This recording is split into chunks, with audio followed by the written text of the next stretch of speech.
I think most guys catch on to their wife cheating by walking in at the wrong moment, overhearing something they weren't supposed to, or stumbling across some kind of evidence. For me, it was way simpler than that. My wife emailed me. Not on purpose, of course. I'm guessing her email app autofilled my name, and she clicked send without even realizing. A pretty common mistake when you're in a rush. I'd been married to Megan for 18 years when I got the email. The subject line just said, "About yesterday." Thing is, yesterday was just a regular OL Wednesday. Nothing special. So I was a little thrown off by her message. Curious, I opened it. Megan went on about how amazing yesterday had been and how she couldn't wait for next week. She signed off as, "Your girl." Only problem? I was at work all day Wednesday. And far as I knew, so was she. We hadn't even talked on the phone. She seemed extra cheerful when she got home that night, but I didn't think much of it at the time. Reading that message, though, the betrayal was obvious. My first instinct was to confront her that evening, demand answers, maybe even a confession. But I stopped myself. If I hit her with it out of the blue, she might twist the meaning of the email, claim it was a joke, or come up with some story to cover her tracks. And I didn't have anything solid to back up my accusations. So I waited. Part of me wondered if Megan would realize she'd sent the email to the wrong guy and come clean. If not, well, I'd been warned, and now I had something to go on. She'd mentioned seeing the guy again next week.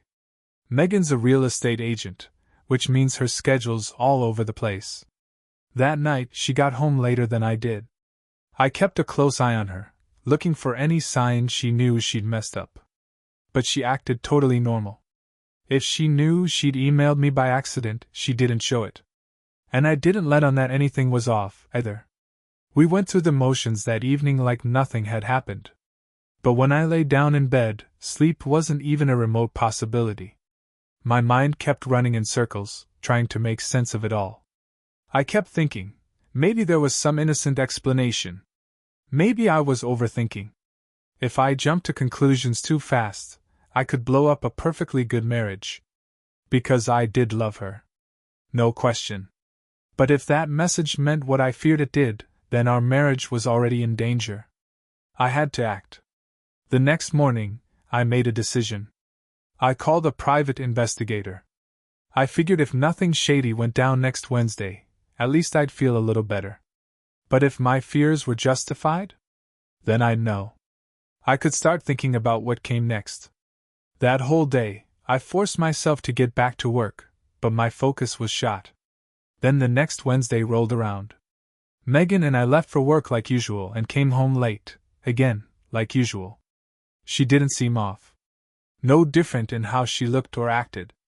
I tried to play it cool, holed up in my office reading whatever stories I could to distract myself. But I was a mess inside. Thursday, I met up with the detective. I'm not the most emotional guy, but I can read people. And his face told me everything before he even opened his mouth. He confirmed it. Photos. Megan and a man entering a motel room near the airport. Same man walking out with her afterward, hand in hand. He told me. It's always tough when suspicions get confirmed. I just sat there stunned. After a minute, I said I needed more help. If that motel was their usual meeting spot, I wanted pictures of what was actually happening in the room. He didn't flinch. Said they'd done this plenty of times. Told me I might have to grease the motel manager's palm a bit, but if I was okay with that, they'd get me what I needed. I nodded. I'll pay. Just get me proof. Back at my office, I tried to focus, but it was useless. My mind was fried. I couldn't work. All I could think about was how I'd gotten here, and what I was supposed to do now. That's when it clicked.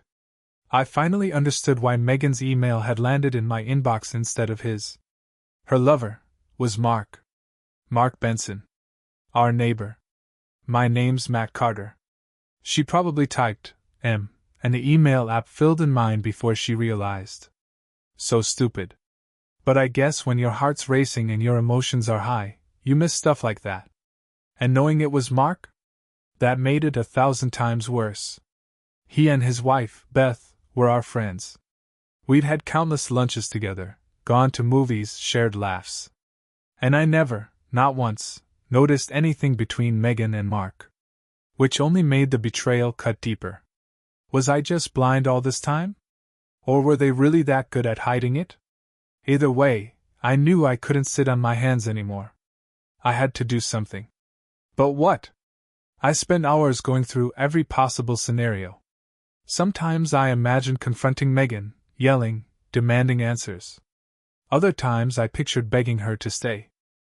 Then there were those darker moments, revenge fantasies that made my skin crawl. I kept circling back to the same questions. How long had this been going on? Why did it start? What did he have that I didn't? Anger and sadness took turns pulling me under. I felt like I was drowning in both. Eventually, I came up with a plan, one I thought actually had a shot. I called it my divide and conquer strategy. 2 parts working together. First, drive a wedge between her and Mark. Second, remind her why she fell in love with me in the first place. Make her see the cracks in that shiny new relationship of theirs, while showing her that life with me, our history, our bond, was worth fighting for. I wanted to become the version of myself she couldn't walk away from. I'd show her everything Mark wasn't. I'd remind her of what she stood to lose.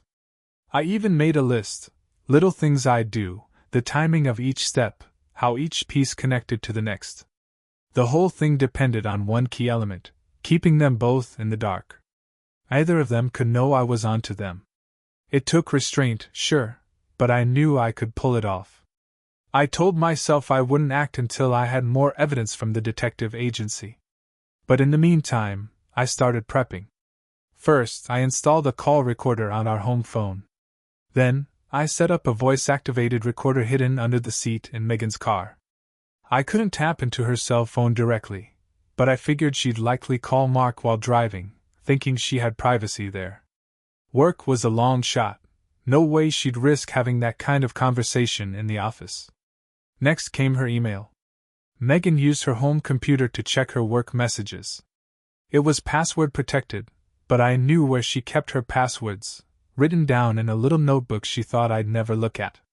Took me all of 5 minutes to set up forwarding for all incoming and outgoing messages. Turned out their affair was still in the honeymoon phase. Lots of sweet nothings and steamy plans. But now I had the upper hand. I had the playbook, and I was ready to make my move. When the agency sent their next report, they didn't just bring photos.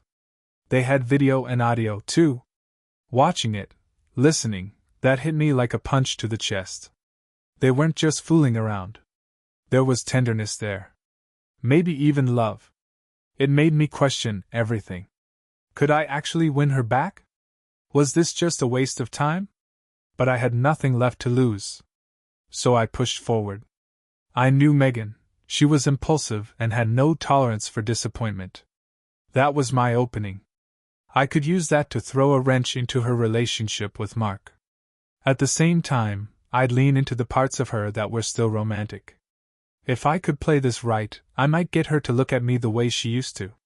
Their next email gave me just what I needed. Mark, we still on for Wednesday? Megan, absolutely. Same time, same place. Can't wait. Bingo. That Wednesday, I drove over to Megan's office and parked out of sight. When she came back from lunch, I casually strolled past the lot, making sure no one saw me. Then I ducked beside her car and let the air out of her front tire. Unscrewed the valve cap and just let it hiss. Then I headed home. I figured she'd panic once she realized she couldn't leave work. Sure enough, about 20 minutes before she was supposed to meet Mark at the motel, she called me. Hey, she said, trying to sound casual. I've got a flat. Can you help? I told her not to worry, said work was light and I'd be right over. Of course, I waited another 15 minutes before leaving. I wanted to get there just late enough to cause a problem. When I showed up, she was pacing by her car, clearly stressed. Sorry, I said. Got caught up with something at work. I changed the tire slowly, deliberately. parked my car behind hers so she couldn't go anywhere until I was done. Took my sweet time, wiped my hands, rechecked everything, even double-checked the trunk. By the time I was finished, it was over an hour past the time she was supposed to meet Mark.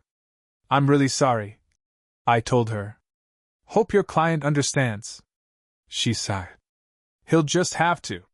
While I was working on the tire, I saw her phone light up again and again. She didn't answer. She knew I'd hear.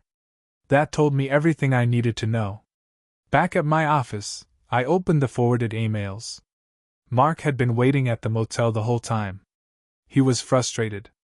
Annoyed. The flat tire excuse didn't sit well with him. Good.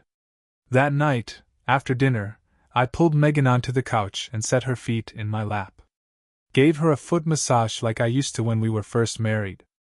It was time to start reminding her what she still had at home. I knew Megan had had a rough day, so I figured she could use a little something to lift her spirits. At first, she seemed a bit suspicious of my sudden thoughtfulness, like she was trying to figure out what my angle was. But as I kept working her legs, giving her that long, slow foot massage, I saw her start to melt into it. Eventually, a soft, relaxed smile crept across her face. I waited a few more days before making my next move. That Monday, I had a huge bouquet of flowers delivered to her office, bright and full of color, with a handwritten card that simply said, "To the best wife a man could ever ask for." She might have done a good job hiding any guilt, but when she got home that night, she seemed genuinely touched. Told me the flowers had been the talk of the office. Her coworkers were impressed. Curious, she asked what the occasion was, especially since grand gestures weren't really my thing. I just pulled her into a hug and said I was trying to change that. I told her I'd been thinking about how scared I'd be if she had a flat tire on the highway and something bad happened. I wanted her to know how much she meant to me. She studied my face for a second, really looked at me, then wrapped her arms around me and whispered, "That's so sweet of you, babe. It really means a lot." And I couldn't help but wonder if she felt guilty. Even just a little. From her emails, I knew she and Mark were planning another little rendezvous in a few days. I wanted to interfere, but I figured messing with her car again might raise suspicion. So this time, I let her go. But I followed. Once she entered the motel room Mark had booked, I circled around and slipped in through the side entrance. The place was rundown, nothing fancy, and best of all, no security cameras. Perfect. I found the fire alarm in the hallway and pulled it. Then I stepped outside and watched. Soon, all the guests were ushered into the parking lot. I didn't see Megan or Mark specifically, but I knew they were out there, probably flustered and annoyed, soaking in the awkwardness with the rest of the crowd. Back at my office, I couldn't help but smile as I read their frustrated emails. Mark, "I'm so pissed I could scream." Megan, "I'm sorry. It wasn't my fault." Mark, "Next time, pick a place that doesn't spontaneously combust." Yeah, that sounded like my Megan. When she got home that night, she still looked rattled. But her mood shifted fast when she stepped into the house. The dining table was dressed up with our good china and cloth napkins. Her favorite dish was simmering on the stove. The smell hit her first, and then she saw me standing there, grinning. She looked at me like I was a stranger. "What's the occasion?" she asked, half laughing. I told her I'd called her office earlier and heard her client meeting had been postponed. Figured she'd be tired, and I didn't want her to worry about dinner. For a split second, I saw a flicker of panic in her eyes, like she thought I might have caught on. But it vanished just as fast, and she kissed me on the cheek. "That's really sweet of you," she said. "You treat me so well." After dinner, I insisted on doing the dishes alone. I walked her to the home office, put on her favorite show, and told her to relax. I could feel her watching me as I moved around the kitchen, and for once, I felt like I was finally getting ahead in this twisted game. But any doubts she had about her affair? They didn't last long. The next email from Mark made that pretty clear. He wasn't backing off. He was already planning their next meeting, talking about making it extra special this time. I read the message, clenched my fists, and swore under my breath. His persistence made my stomach turn. And Megan's willingness to keep going? That stung more than I could say. I knew I needed to go further. The day before their next planned meetup, I called the Hyatt Hotel around noon. Told them my name was Mark Bradshaw and that I needed to cancel a reservation for the next day. The clerk seemed thrilled, said a huge conference was coming in, and every room was in demand. "Thanks for calling," she said. "You really helped us out." I hung up and drove straight to the hotel the next day. Found a spot where I could sit with a clear view of the reception desk, buried my face behind a newspaper, and waited. Sure enough, Megan and Mark showed up right on time, all smiles, talking and laughing like a real couple. Until they tried to check in. I watched the mood shift instantly. The desk clerk apologized and explained that the reservation had been cancelled. Mark looked furious. Megan looked like she wanted to crawl under the carpet. Mark tried to book another room on the spot, but the place was packed. Nothing available. She was clearly upset, and despite his best efforts, Mark couldn't talk her down. They walked back to their cars in silence, both of them looking like someone had just kicked their dog. Once they drove off, I sat there for a few minutes, soaking in the moment. That's another one ruined. When Megan got home later that day, I was waiting for her at the door. Before she could say a word, I smiled and said, "Pack a bag. We're going out." I walked Megan to the car, opened the door for her, then slid into the driver's seat. She looked at me, curious, and asked where we were headed. I just smiled and said, "I've got a little surprise planned." I turned on the radio to some soft, mellow music. We drove in silence, but I could feel her watching me out of the corner of her eye, trying to figure out what was going on. As we pulled into the parking lot of the Hyatt, her brow furrowed. "The Hyatt?" she asked, clearly uneasy. I gave her a wink. "You'll see." We stepped into the elevator, and I pressed the button for the top floor. A few moments later, we were seated in the Hyatt's rooftop restaurant, the one with the slow-spinning dome and a full panoramic view of the city skyline. The host greeted us like he was expecting us. "Right on time," he said, before leading us to a table near the edge of the glass, the city lights stretching out beneath us like a living map. Megan gave me a look, half curious, half suspicious. "Why here?" I shrugged. "No big reason. Just thought it'd be a nice setting for my beautiful wife." She offered a tight smile, still trying to make sense of things. "How'd you even get a reservation? Isn't there some big convention in town?" I played it cool. "Wasn't a problem. Called earlier today, they had a table open. What I didn't mention was that I knew about her and Mark's plan to meet here, and that I'd cancelled his room under his name earlier that day. My win, his loss." I continued casually. "Actually, I made the reservation as soon as I found out about the big event. Took a chance." Megan didn't say much, just nodded and looked away. But I could see something flickering behind her eyes. The waiter came by, and I told Megan I'd already placed our order. She didn't seem to mind, said she appreciated the thought. When he returned with a chilled bottle of champagne nestled in ice, her mood started to shift. A few toasts in, and she was laughing again, letting her guard down. Then came the oysters on the half-shell. Her eyes lit up. She loved oysters, me, not so much, but I ordered them anyway. The smile she gave me when she took her first bite was worth it. For the main course, we had salmon niçoise with a black olive tapenade. She looked at me, surprised. "I thought for sure you'd order a giant steak or something." I grinned. "Nah. You love salads. And besides, we don't want to be too full tonight, do we?" She tilted her head, trying to read between the lines. I gave her nothing. When dessert arrived, fresh raspberries topped with whipped cream and a splash of Grand Marnier, she was beaming. On the way home, she unbuckled her seat belt and leaned against me, her hand resting gently on my thigh.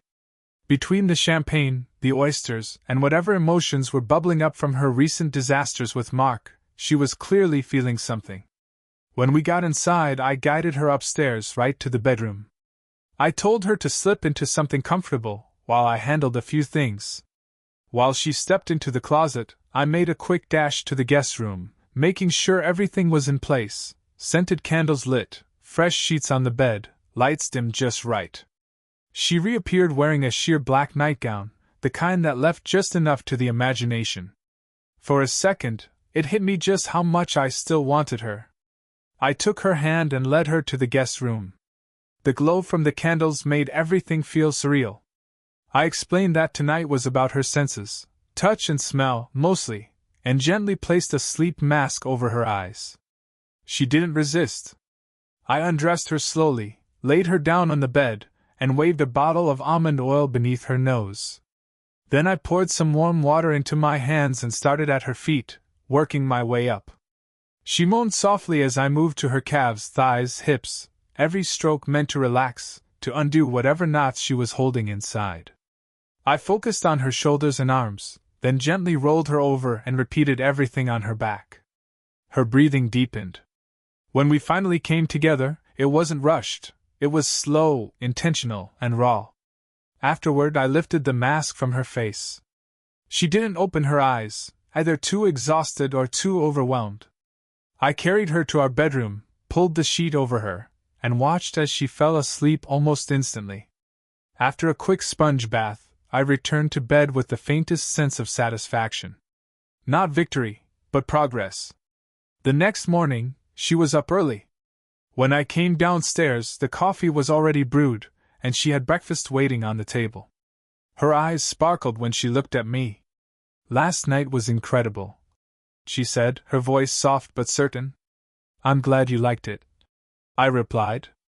"I'll remember it for a long time." She smiled. And for the first time in weeks, it felt like we were truly moving towards something better. Later that day, I intercepted another email from Mark that weekend, proof that he still hadn't given up.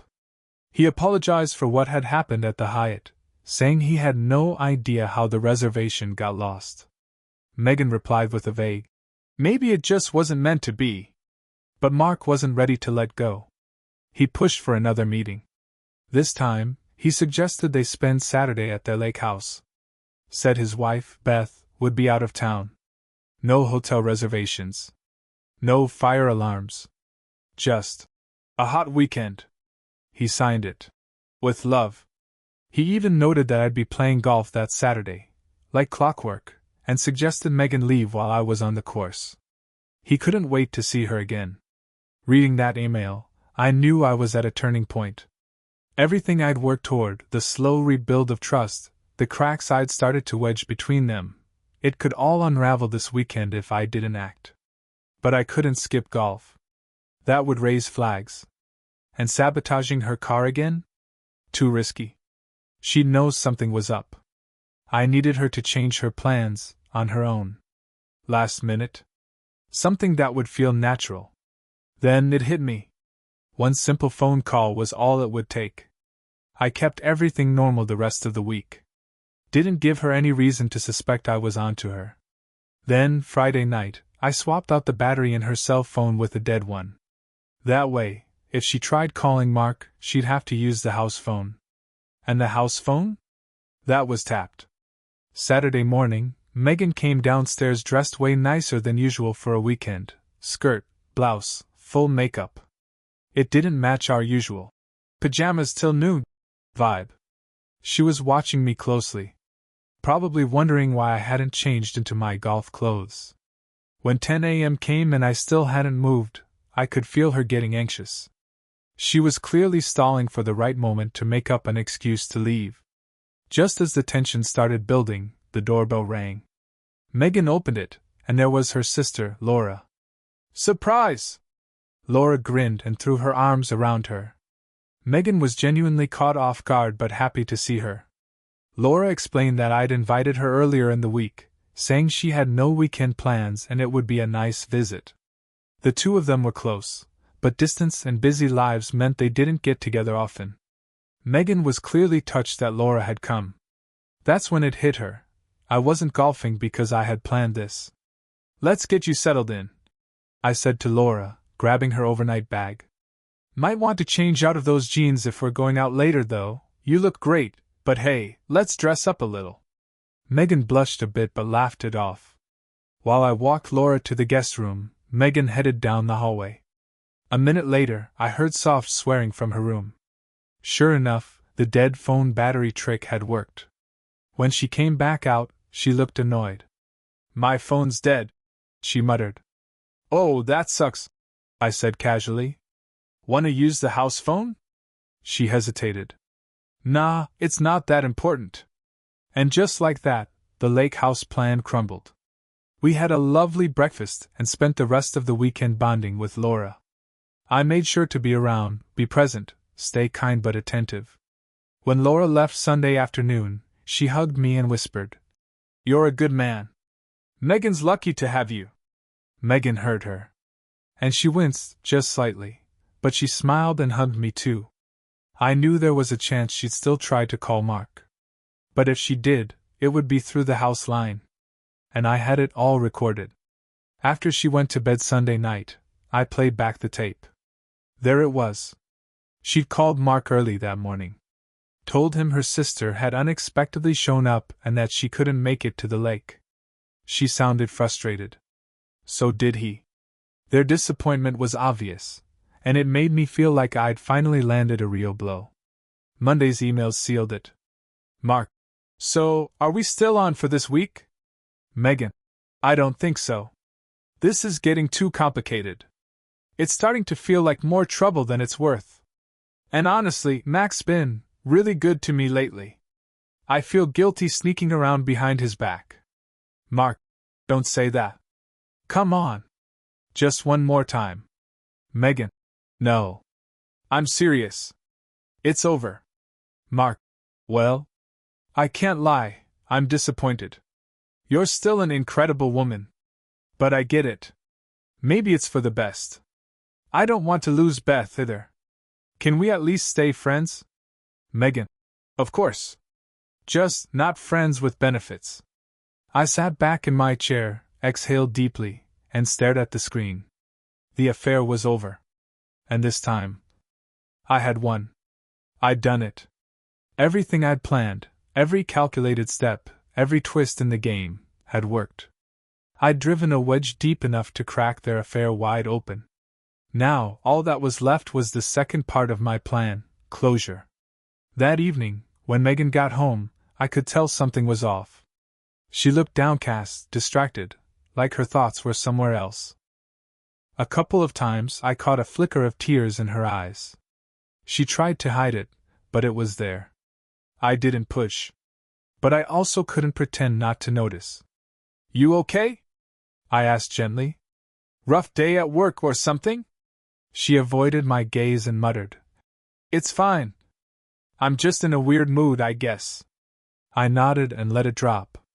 Didn't press her. Just let her sit in the quiet. But inside I knew. She was grieving. Not for me, at least not yet, but for him. For the end of her little secret world with Mark. And even though she had ended it, I could see the pain of letting go was real.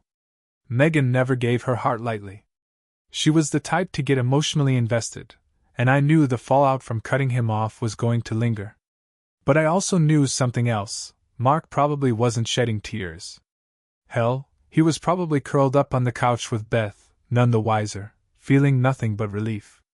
That thought turned my stomach, but also hardened my resolve. The next morning, Megan seemed brighter. Lighter, even. She smiled more, laughed a bit at breakfast. The mask was back on, but I knew what was underneath it. I checked her email later that day. No new messages from Mark. That silence told me either of them had second thoughts. That evening, after dinner, she curled up next to me on the couch while I read. I had a copy of Edgar Allan Poe in my lap. What are you reading? She asked, nudging me softly. The Cask of Amontillado, I replied. She gave a puzzled smile. I don't think I know that one. It's one of my favorites, I said. She leaned into me, warm and gentle, and looked up at me. You've been so sweet lately. So thoughtful. I don't know what I did to deserve you. Her voice caught. Just for a second. And I saw it, guilt, raw and real, flicker behind her eyes. I really don't deserve you, she said, eyes now wet. I looked at her quietly and replied, No, I don't deserve you. Then I reached into the desk drawer beside us and pulled out a stack of photos, shots of her and Mark walking into the motel. I dropped them into her lap. At first, she didn't understand. Her eyes darted over the prints, her brain scrambling to make sense of what she was seeing. And then it hit her. Oh my God! No, no, please! Her voice cracked into a sob. I handed her another envelope, this one containing a copy of the divorce papers my attorney had filed earlier that morning. Her breath caught. But I thought. I mean, haven't we been, isn't there a chance for us? No, I said flatly. Before she could respond, I placed another folder in her hands. If you're wondering about Mark, here's a copy of the letter I sent to his wife, Beth. It includes the detective's full report. And I sent a similar one to your sister, Laura, explaining why I'm divorcing you. She wailed, her whole body racked with sobs. I don't understand. You've been so kind these past few weeks. You've made me feel loved again. How can you be so cruel now? Doesn't that mean anything? I looked her dead in the eyes. When you decided to start your little affair, you killed whatever love I had left. Everything I did after that. The flowers, the dinners, the massages, it was all part of the plan. I wanted you to know exactly what you were throwing away. I wanted you to feel that loss. Just like I did. She collapsed onto the sofa, sobbing uncontrollably. Before walking away, I placed the pull book on top of the stack of documents. It was still open to the cask of Amontillado. I'd even highlighted a specific line, the Montressor family motto. No one insults me with impunity.